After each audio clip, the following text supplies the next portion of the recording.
Welcome to my women भ्लगमा तपाईँहरूलाई स्वागत छ। आज हामी पिकनिक जान लागेको। यो चाहिँ हाम्रो छवि दाइ हो है, हामी सँगै काम गर्ने दाइहरू हो। अनि यो चाहिँ निरज भाइ हो अनि यो चाहिँ हाम्रो बौवा दाइ हो। त्यस पछाडि रोशन भाइ छ, विनोद दाजु हुनुहुन्छ यहाँ सफारीमा बसिरहनु भएको छ। अनि त्यस पछाडि बसेको चाहिँ हाम्रो सोम भाइ हो है। अनि त्यस पछाडि अरू केटाहरू पनि आउन बाँकी नै छ, अरू चाहिँ बाइकमा गइरहेको छ, हामी चाहिँ सफारीमा गइरहेको छौँ है।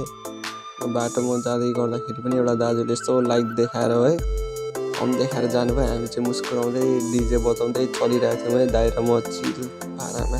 हामी चाहिँ अब लोकेसनमा पुगिसक्यौँ है। यो चाहिँ काठमाडौँ हाम्रो बियर हो। अनि त्यस पछाडि टक्कसँगले भाइलाई अर्को पनि रम देखाउन भनेको। त्यस पछाडि यहाँ टक्कसँगले सिक्किमे रम ल्यायो हो, 3टा जस्तो हामीले सिक्किमे रम लिएर आएको है। सिक्किमे रम चाहिँ कस्तो लाग्छ तपाईँहरूलाई भनिदिनु होला है। सिक्किमे रम चाहिँ बवाल छ है, यो हेर्नु सक्नुहुन्छ है, बवाल छ सिक्किमे रम। अब आज हामी यहीँ रमाइलो गर्ने, त्यही भएर टक्कसँगले अब मैले पनि प्याज काट्न तर्फतिर लागेँ। अब यसो काम त गर्नै पऱ्यो है। अनि काटिरहेको प्याज छिलिरहेको थियो, अरू केटाहरू आफ्नै धुनमा थियो। कसैले चाहिँ आगो बालिरहेको थियो, कसैले काटिरहेको थियो, कसैले धोइरहेको थियो है। सबैजना आफ्नो काममा व्यस्त थियो। यो चाहिँ कुन ठाउँ हो भन्दाखेरि ठ्याक्कै हाम्रो यो चाहिँ मेची खोला है, हेर्न सक्नुहुन्छ। आज हामी चाहिँ मेची खोलामा पिकनिक खान आएका छौँ सबैजना। यहाँ चाहिँ सबैजना आफ्नो तालको छ। म एकछिन यसो उठेर हेरेँ बाहिरतिर अरू ठाउँबाट पनि मान्छे आइरहेको रहेछ क्या, अर्को साइडपट्टि। अनि त्यही यसो हेरेको टाइममा त्यस पछाडि पनि हल्का जुम भनेर यसो डान्स हान्थ्यो पछाडि। केटाहरू पनि अब आफ्नो काममा छ। यहाँ चाहिँ सानो एउटा उपर पनि ल्याएको छ है, यो उपरमै आज हामी बजाएर डान्स गर्ने। हाम्रो यहाँ कराई रेडी भइसक्यो, आगो बालेर। अनि त्यस पछाडि अब चाहिँ यहाँ केटाहरूको चाहिँ के प्लान भयो भने चाहिँ सुरुमा चाहिँ अब केटाहरूले चटपटे र मासु खाने प्लान बनाएपछि चाहिँ यो चाहिँ बिहान भाइ हो, यो चाहिँ आफ्नै तालमा बियर बोकेर डान्स हानिदिइरहेछ। यहाँ चाहिँ विनोद दाजुले चटपटे गोलिरहनु भएको छ हो। अनि त्यस पछाडि अर्को भाइ अरविन्द भाइ चाहिँ पारा देखाइरहेछ हो। म चाहिँ यहाँ काट्ने धुनमा खोर्सानी प्याज चटपटेको लागि तयारी गरिरहेको छु। यहाँ रोशन भाइले पनि खोर्सानी काटिरहेछ। केटाहरूलाई अझै स्पाइसी खाने भनेपछि अनि अझै हतार चाहिँ खोर्सानी काट्न लाउनु भयो। अनि हामी पनि काटिरहेको थियौँ, केटाहरू चाहिँ उभिएर हेरिरहेको थियो। अनि त्यस पछाडि हाम्रो कामसाम सक्यो, चटपटे खाएर अब हामी सिक्किमे रम खाइरहेछौँ। सुरुमा चाहिँ केटाहरूको चाहिँ प्लान भएछ सिक्किमे रम खाने, अनि त्यस पछाडि चाहिँ बियर खानुपर्छ भनेर चाहिँ कुरा भएपछि हामीले रमसम खाइसकेपछि चाहिँ छवि दाइ चाहिँ उठ्नै नसक्ने भएछ, जहाँ खानुभयो यहीँ। अब है सिक्किमे चाहिँ लास्टै कडा हुन्छ होइन, भने भन्दा पनि बर कडा हुँदो रहेछ। अनि त्यस पछाडि फेरि अब यहाँ दाइहरूले पनि सब्जी चाहिँ दामी बनाएछ भनेछ हो। अनि यहाँ चाहिँ हाम्रो भाइहरू पनि छ। दाइ चाहिँ अगाडि नै छवि दाइ भन्ने बित्तिकै खाएपछि चाहिँ उठ्नै नमान्ने, जहाँ खायो त्यहीँ छोड्यो। यो चाहिँ चोम भाइ हो, उताको रोशन भाइ हो। केटाहरू आनन्दले खाइरहेछ, जहाँ खायो त्यहीँ बोतल फ्यालिदिइरहेछ है। अनि त्यस पछाडि अब यो खाएर चाहिँ हामी डान्स गर्ने भनेर सोचिरहेको थियौँ। अब केटाहरू उठेकै छैन, अरू केटाहरू खाएर झ्याप भएर कोही कता पुगिरहेछ। म चाहिँ यसो भिडियो बनाइदिएर केटाहरूको, यहाँ आरामले खाइरहेछ केटाहरूले। यहाँ यसो छवि दाइलाई देखाएको हो, यो चाहिँ छवि दाइ भनेर छेउमा लगेको क्यामेरातिर। अनि छवि दाइ चाहिँ लास्ट च्यापमा क्या भाइ, सिक्किमे त लास्ट कडा हुँदो रहेछ भनेर केही बोल्न नसकेर पनि चुप्प लागेर आफ्नै सुरमा बसिरहेछ हो। केटाहरू अब डान्स गर्नतर्फ लाग्नुपर्छ।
यहाँ चाहिँ निरज भाइ चाहिँ खाएर है पुरै ह्याङ भएर यहाँ सुतिरहेछ। अनि यहाँ ऊ कस्तो निन्द्रा हानिरहेछ। यहाँ चाहिँ रोशन भाइ हो हाँसिरहेछ हो देखेर। यो चाहिँ बिहान हो उसलाई पुरै झ्याप लागेर ऊ सुतिरहेछ। त्यसो गरेर अरू केटाहरू अझै झ्यापको तालमा अझै खाइ नै रहेको छ हो। केटाहरूले खाइसक्यो तर दाइहरूलाई चाहिँ थाहै छैन हो। खाएको चाहिँ एकरो भइसकेको छ दाइहरू पनि हो। अनि केटाहरू त्यही बसिरहेको छ। त्यो परको चाहिँ छवि दाइ हो है। तपाईँलाई छेउमा लगेर हेर्छु ऊ दाइ चाहिँ पर गएर चाहिँ झ्यापमा लडेर सुतिरहेछ हो। तपाईँलाई छेउमा गएर देखाउन चाहन्छु है। टक्कसँग यसो छेउमा आइसकेको हेर्दा हेर्नुहुन्छ है। टक्क बिन्दासले सुट बुटमा है फेरि छवि दाइ टक्कसँग। त्यस पछाडि हेर्नुहुन्छ केटाहरू बाहिर छ, कोही खोलातिर घुम्न गएको छ। अनि कोही चाहिँ यहाँ बसेर यसो दाइहरू गर्दै बिस्तारै खाइरहनु भएको छ। हेर्न सक्नुहुन्छ टक्कसँगले पास गर्दैछ। यहाँ टक्कसँगले तिनजना केटाहरू यहाँ सफारीमा छ। तिनजना छ यहाँ ऊ छटपट भइरहेछ यो बाबा दाजु हो है। र हाम्रो आजको पिकनिक यहीँ समाप्त हुन्छ। तपाईँलाई यो भ्लग कस्तो लाग्यो होला प्लिज कमेन्ट गरेर भनिदिनु होला।